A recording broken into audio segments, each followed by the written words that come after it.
Welcome to another episode of the Mixtape Matinee. I'm your host, Cole. And I'm Court. And this week we are talking about two interesting movies that actually have to deal with nuclear war. Yes. So, Court, do you want to tell everybody the movie that you picked? Yeah, that kind of started this whole episode off. Yeah, I picked the initial movie that we watched this week. It's a movie that I had seen before and really loved, and that is the 2023 film Godzilla Minus One. あれはゴジラ。我々しかこの国の未来を切り開くことはできないんだ。ゴジラは差し違えてでも必ず仕留めます。ゴジラマイナスワンマイナスカラー。I saw this film in 2023 in theaters, in a movie theater with my cousin Brady. Shout out to Brady, who's also a big film. Yeah, we got to have Brady on. Yeah, that would be fun. Brady's a cool guy. He's a big film fanatic as well. And who was the one that wanted to see it? Did both of you guys want to see it? We both wanted to see it. And I think Brady initiated it, though. And literally, we go to the theater and we end up crying in a Godzilla movie. So, spoiler alerts, this movie might make you tear up. But literally, Brady and I cried. Was it just you two, or did you guys go see it with other people? It was just the two of us. What was your thoughts on seeing a Godzilla movie? Like, were you excited, or were you kind of like... I had heard such good things about this one that I was pumped. That you were excited? Yeah. Okay. So this is a film directed by and written by and with visual effects by Takeshi Yamazaki. So this is a Japanese Godzilla film. Mm-hmm. In fact, this is the highest grossing Japanese Godzilla film that of all time that there has been. Wow. Yeah. And it takes place right at the beginning. It's in the final days of World War II. And we meet the main character, whose name, let me make sure that I try to pronounce this as well as I can. Koichi Shikishama is played by Ryunosuke Kamiki. And he is, we find out, a kamikaze pilot. And he has landed his plane on an island a small island where they repair kamikaze airplanes. Mm-hmm. And eventually it's discovered that there's nothing wrong with his plane and that he was basically doing this to try to get out of or delay his inevitable,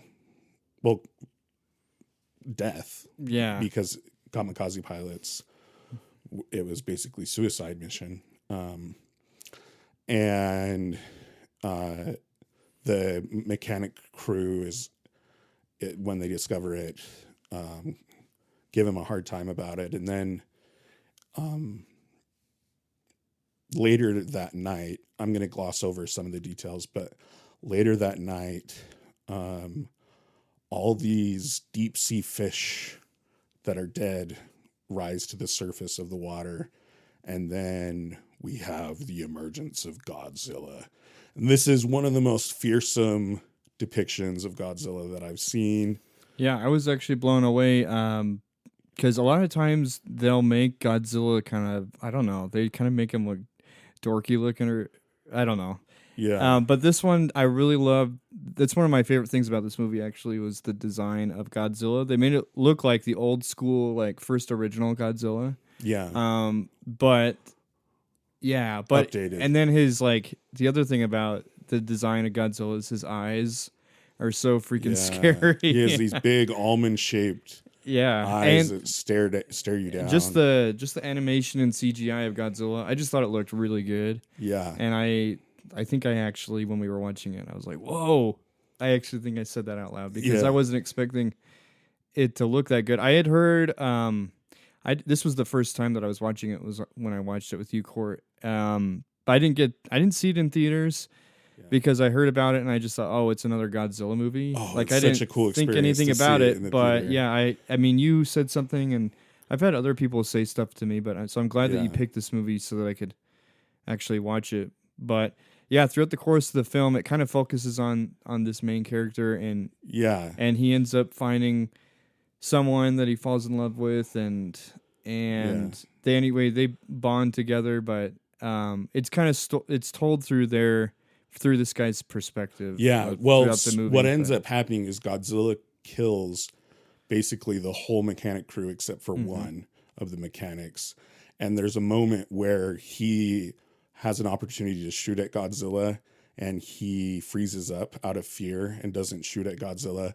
And so the other sole survivor of the Godzilla attack blames him ferociously for not like attacking Godzilla with the gun that he had. He was seated in the airplane and could have used its gun to shoot the Godzilla.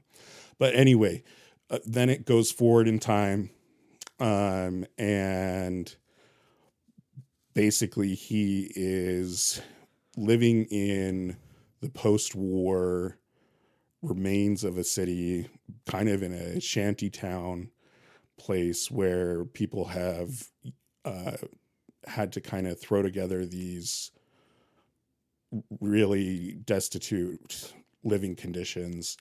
And his neighbor recognizes him and remembers that he was a kamikaze pilot. She gives him a huge guilt trip over it.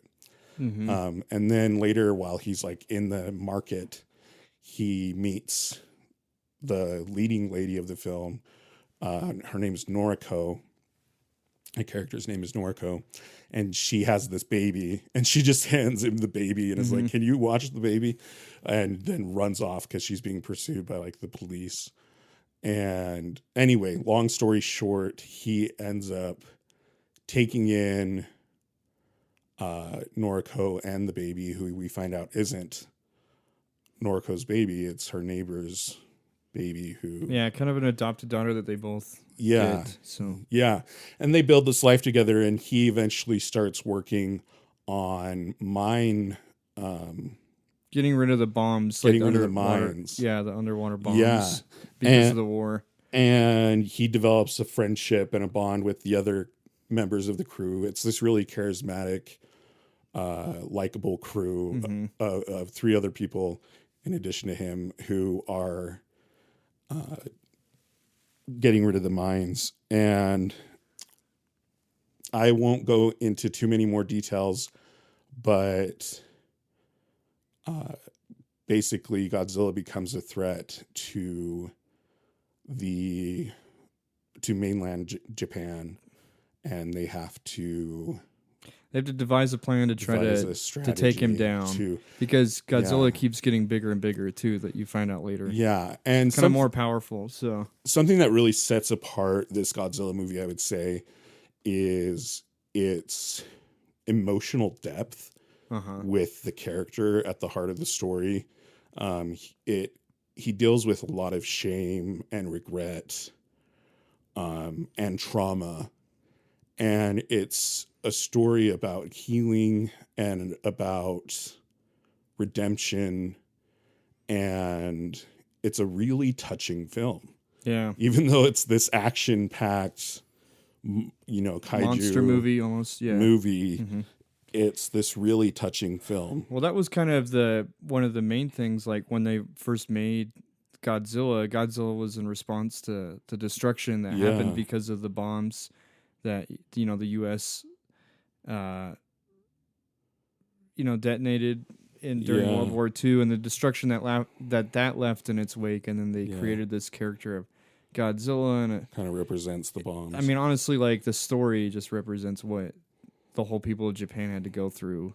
Yeah, but it's like told through like this monster doing it, whereas like almost like the U.S. was kind of the monster that killed a lot of Japanese people. Yeah, and speaking of destruction, this is one of the most destructive Godzillas that has been depicted.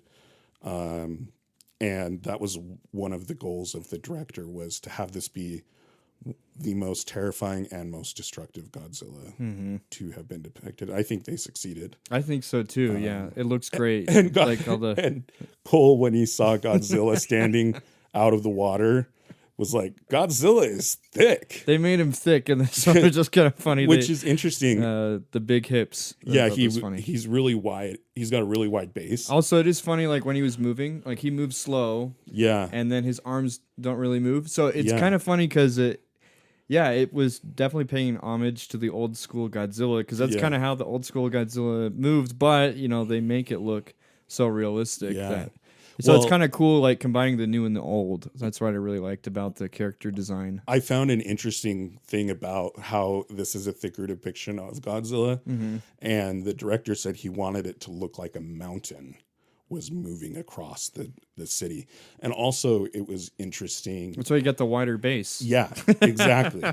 And also it was interesting. You know how you said his arms were like not really moving that much, and Yeah. kind of has this Kind of like a T-Rex. It's almost like it looks static as it moves through. Yeah, kind of. And he said he wanted to do that because he felt like it would depict it as a semi-god figure. Oh, To have its movement because it's be kind of robotic almost. more a little bit. static as it moves. Yeah, it's interesting, but even though it is that way, it doesn't look janky or anything. It's just its movement's just interesting. But Yeah. definitely see this movie if you haven't seen it. I wish I would have seen it in theaters, Yeah. because it looked super good, and I bet With the I bet sound. the sound design was crazy, Yeah. like in a big theater. Oh, and it's cool. They play, they honor the original movies with the soundtrack. Yeah, and- like the soundtrack. I mentioned that too when we Yeah. were watching it. It's Dun-dun-dun-dun. an old school, Yeah. an old school kind of thing, but like anyway. I liked how they played homage to the original movie. I thought that was cool. Yeah, I have some notes real quick that I thought were some interesting highlights from the Wikipedia article that I read. So because of COVID, the project was delayed, giving Yamazaki 3 years time to write the script. So he was given a lot more time to write the script and hone it. Try to improve it. Yeah. And he took inspiration from obviously previous Godzilla movies, but also I thought this was interesting. A lot of inspiration from Hayao Miyazaki of the Studio Ghibli fame, and Steven Spielberg. Specifically, he took inspiration from Jaws and War of the Worlds, Oh, that's cool. which you can see. Yeah. I feel like in the film, Spielberg apparently was obsessed with this movie, and went to see it. He saw it in his home, then he went and saw it in IMAX, then he went and saw it at another venue, trying to just enhance the experience every time. And Christopher Nolan also spoke very highly of the film. The film celebrates the franchise's 70th anniversary. I thought that was cool.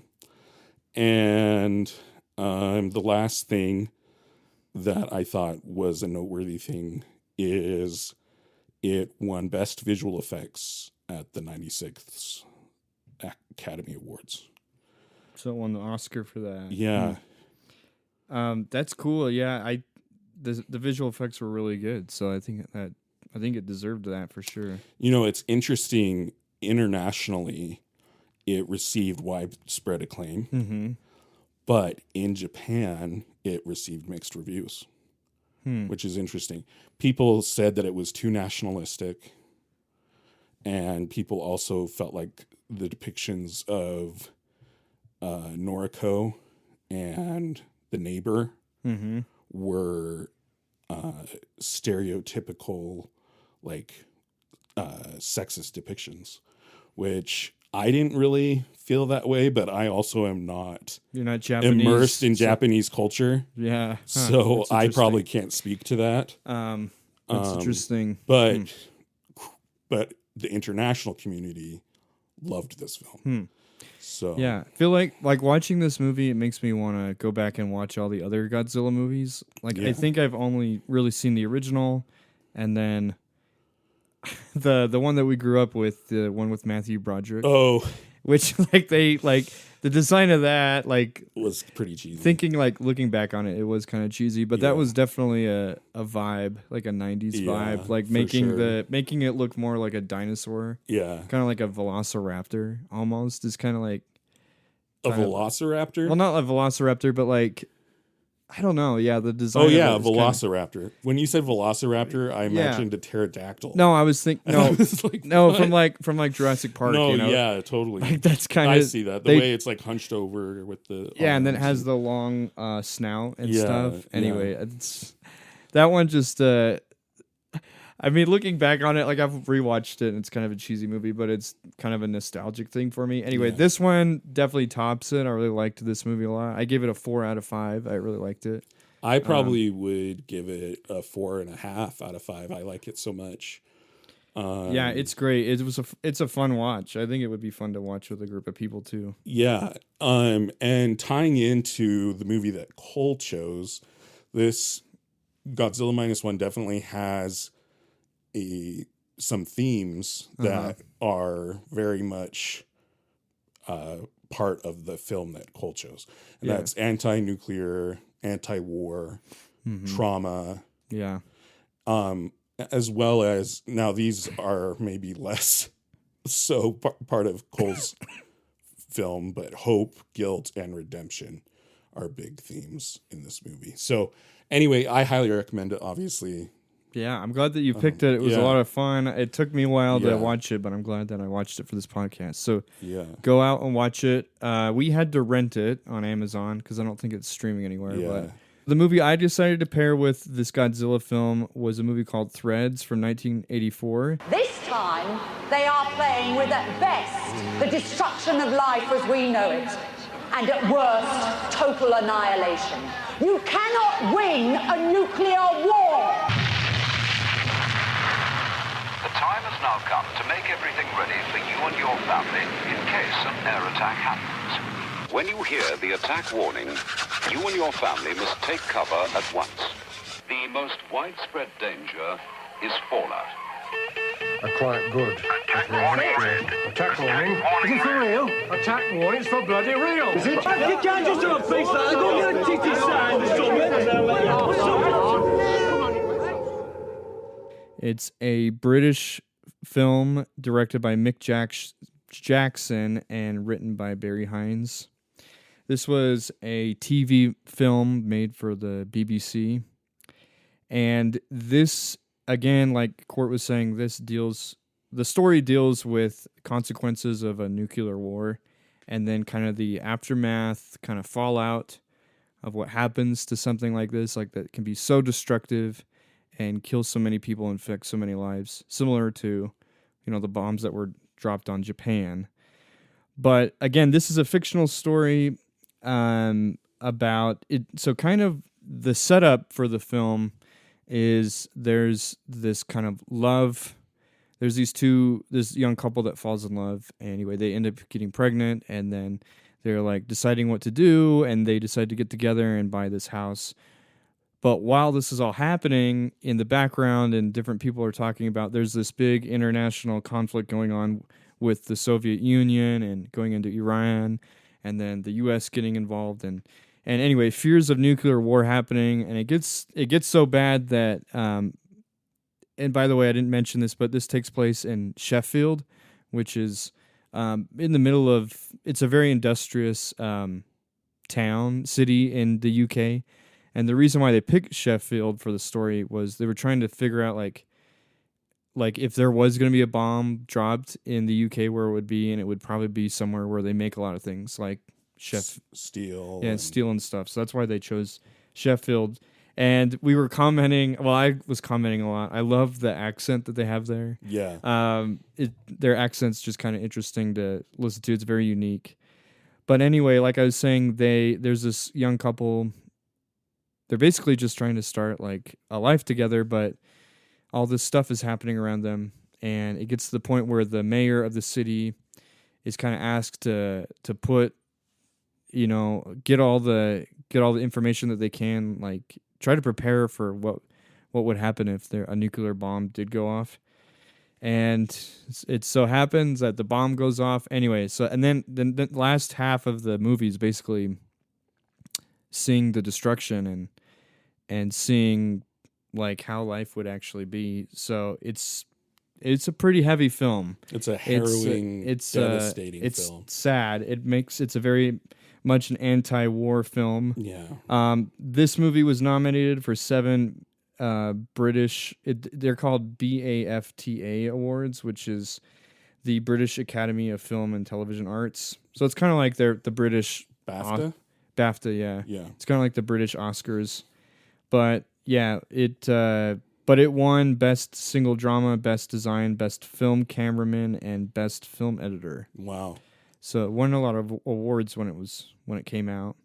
The budget for this film was pretty small. It was only $400,000. So, a lot of movies are at least over $1 million. So this was kind of a lower budget film. But I thought they kind of made it like a documentarian kind of style, like how they filmed it. But they do a lot of things where you can tell that it's kind of a lower budget, but like when it shows the buildings blowing up and stuff being on fire, they'll show camera shots and they'll zoom in really quick and then edit that to like models or miniatures being blown up and stuff. Yeah. But it doesn't look cheesy at all. It looks actually really good. The effects are actually pretty good. And they do a lot of practical effects with fire too, which is kind of crazy. Oh, and I was reading up because there is this really devastating scene where one of the mothers of the couple, she's horribly burned, and it's pretty heartbreaking to watch. But I found out like they use practical effects with the makeup. Like all they used was Rice Krispies and ketchup. What? Like that's how they. It was pretty convincing. That's how they like made people look like their skin had been burned off and stuff, which I thought was kind of interesting when I was looking up how they made the film. It's really heartbreaking too because the young couple just finds out that the woman is pregnant, and so as the film progresses, her pregnancy is progressing as well, and it's a devastating film.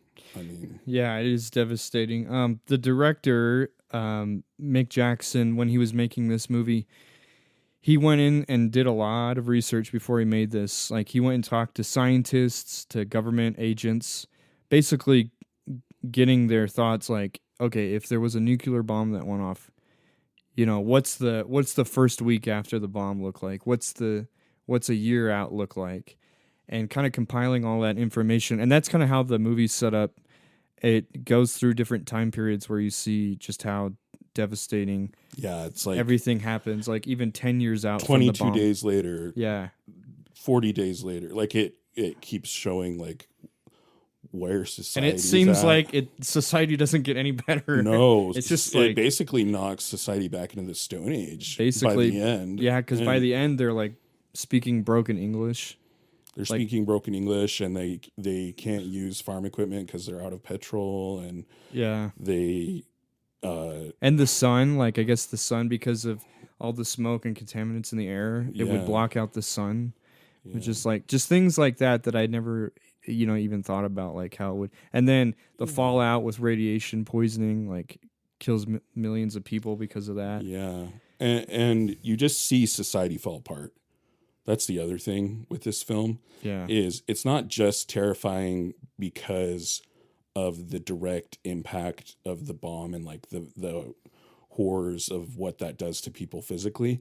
It's also a existentially like scary film because you just see how society, this Sheffield community, is not equipped to deal with this in any way, and how everything just falls apart. And it's called Threads because everything is like connected, right? And how this singular event, a nuclear bomb, because everything's so enmeshed with each other, Yeah. it causes all these domino effects that you wouldn't even expect, and it just totally devastates. Yeah. Well, this the beginning of the film community. starts out with a spider web, Yeah. and I thought that was a visual representation of the threads type of Yeah. thing, that the spider web is held up by all these different things that we have in society. Yeah. I'm glad that I watched this movie. At the same time, I would never watch it again. Yeah. Because it is Yeah. truthfully a hard watch. I think it's an important film. I think the seriousness of the subject matter kind of makes up for the kind of silliness of Godzilla or whatever. Like, do you know what I mean? Like, Yeah. these well, are both it's films not- dealing with nuclear. It's not even really, I mean, it's not even really that silly, though. It's still pretty.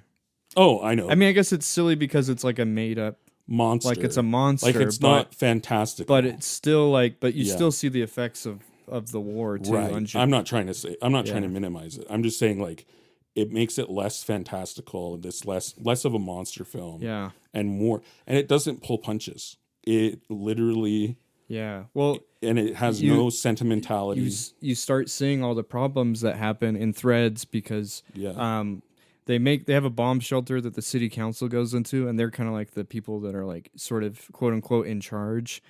And they're trying to figure out, like, after the bomb happens, they're trying to figure out food, they're trying to figure out water, they're trying to figure out is anybody going to come in and save us? And unfortunately, you find out like later on, like after like a month, they die because they didn't have enough food where they were living.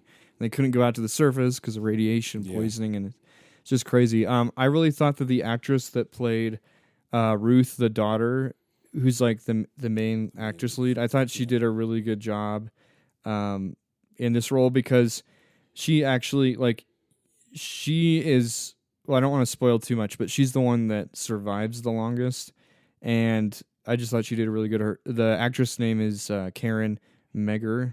I think that's how you pronounce it. But yeah, I just thought this film was really good, and it teaches, how horrible war is. Anyway, so prepare yourself when you watch this film. Like, just know that it's going to be sad.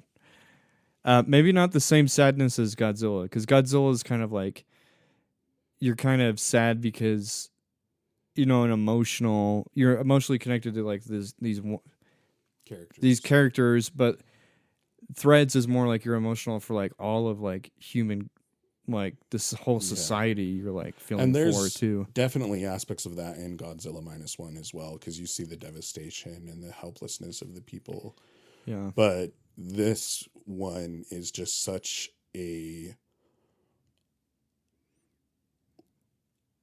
unsparing look and such a grim look at what nuclear war looks like. And just so people know, like, Threads, there's not really a happy ending. It's just like bleak. It's just so in your face too, and so realistic about it. Like, this is what, like, this is gonna ruin like society. So anyway, it's just a good reminder that we should try at all costs not to have a nuclear war happen. Yeah. Yeah. Anyway, go out and watch Threads. Let us know if you guys like it, what you guys think about it. And please, again, if you can, just rate the podcast and share it with your friends. That helps us out a lot. And next week we'll be back with another music episode. So thanks so much for listening, guys, and we'll see you later. Bye.